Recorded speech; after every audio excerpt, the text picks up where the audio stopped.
it's a lot of different moving parts, right? Quite a few new characters added. So it's like the show jumps around a lot more than it did in like the first season, right? Um we had Ronnie introduced, we had in what the first episode. And now we've had this new couple where they seem like retired hustlers added into the mix.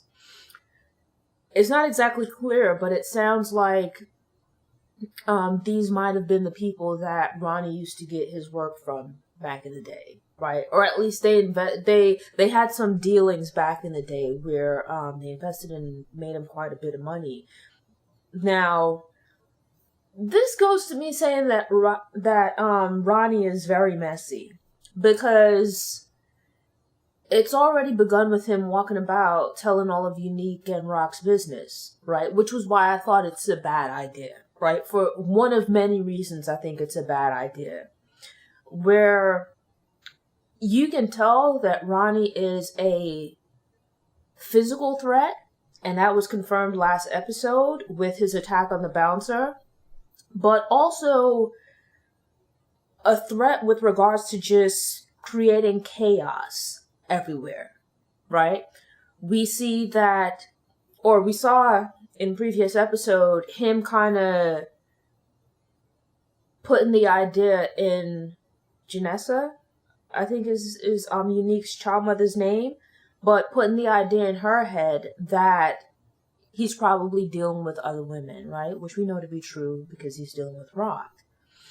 But then now we see that he's out here, he speaks to this couple where they seem a little bit messy, at least the lady does. She seemed very inappropriate with him. And I actually find the character, like I said, the character of Ronnie very interesting.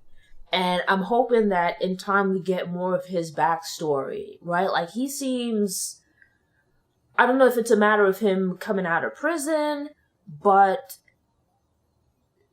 he seems like socially awkward, which the guy, I think, what's his name? The Wendell Pierce character.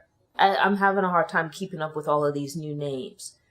You know, refers to him as being like socially maladjusted, which is a very accurate description, right? But it's like the lady touches him and you see him kind of tense up. He doesn't have quite the same reaction to her as he did the women in the club, but you could see like he's not really here for it right now. Granted, it seems like she's married to this guy, so it's like there's that ick factor of it, and she's probably known him since he was younger. She seems to be, or she's supposed to be like a bit older than him as well, so there could be that.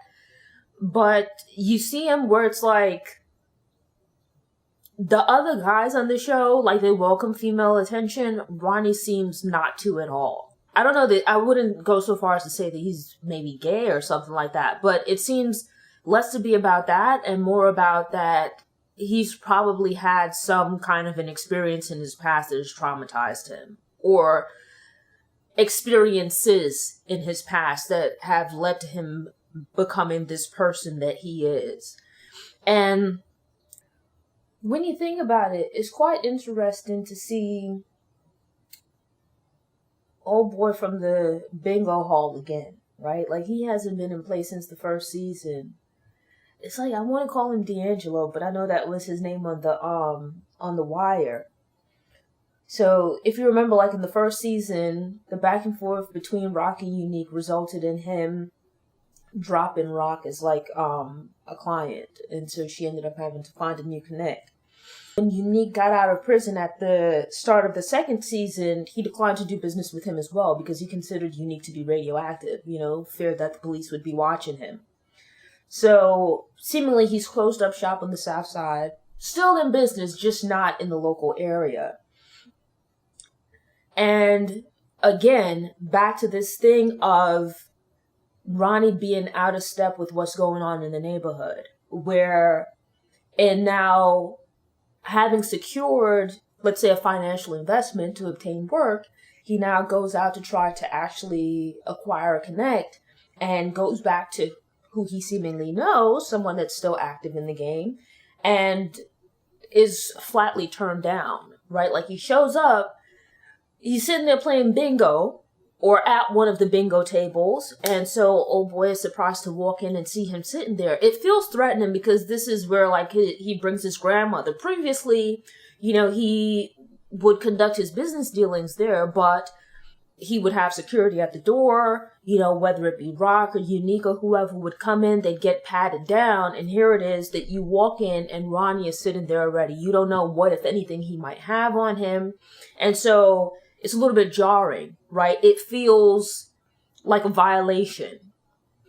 And with that, I was actually surprised, like, you know, Ronnie put hands on him, like grabbed him up and stuff, but I guess he's a bad boy in his own sense because he didn't seem stressed or fold or anything like that, right? Like, he put Ronnie on notice, like, let him know what it is and whatnot, and didn't back down from him. And it'll be interesting to see how that'll play out, you know, like, is he the kind of person that Ronnie might try to strike back at, or is it like Ronnie knows what the situation is there and he doesn't want that kind of smoke, you know? It's like, you know, they say for every bully, there's a bigger bully. And, like, he ain't seemed like he was scared of Ronnie at all.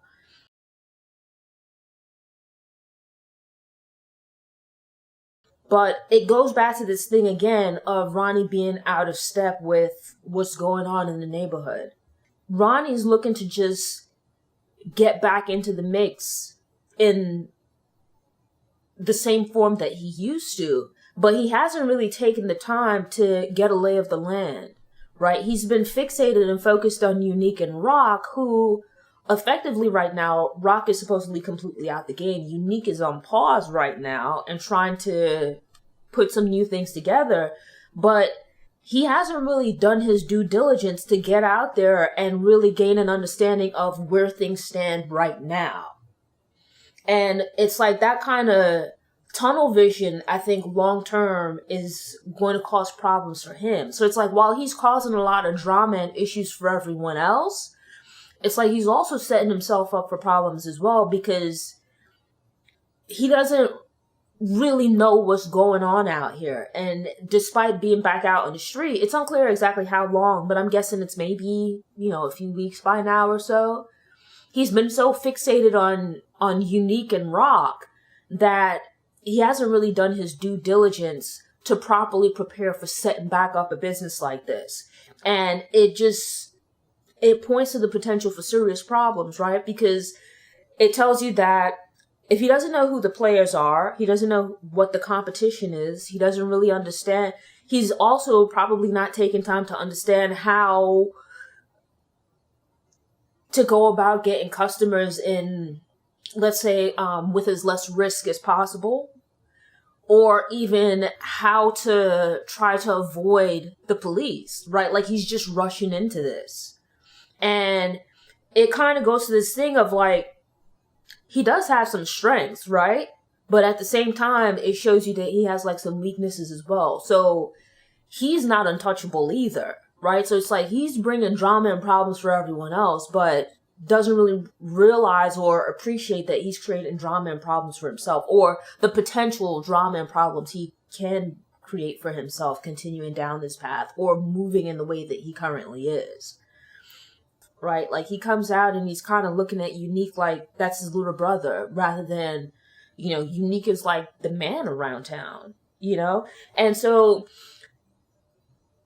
I felt from very early that him and Unique were going to end up butting heads, and I still think that's a real possibility, because here already you see where, you know, Unique is kind of taking his time trying to set things up, go about things in a smart way, while at the same time avoiding police attention.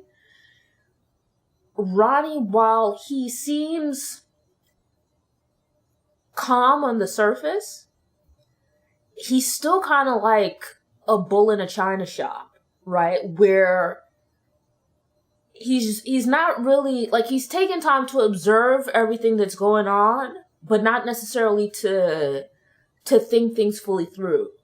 It's another way of acting on emotion, where you saw like his attack on the bouncer, right? You see this thing now where Unique, he meets back up with the Asian guy, with the Asian Connect, and they're talking through things about him getting stuff up and running at the Chinese restaurant, but he wants to take his time. He wants to do things the right way, and not just that, he wants to do things in a way that brings business, but with limited police attention. And here we see Ronnie, where Ronnie goes to this couple basically looking for an investment because he doesn't have the patience to... Time stopped for him, seemingly, when he went to jail. Everyone on the outside has continued living. He's very fixated on doing things the way that they used to be done. And it's kind of like tunnel vision, or rather that you have blinders on to the reality that the environment has changed. So you can't do things exactly the way that you used to. Thanks for tuning in. To ensure you don't miss any episodes, subscribe to the channel, click the notification bell, and check out my playlist. Go ahead and click the thumbs up button if you like what you saw.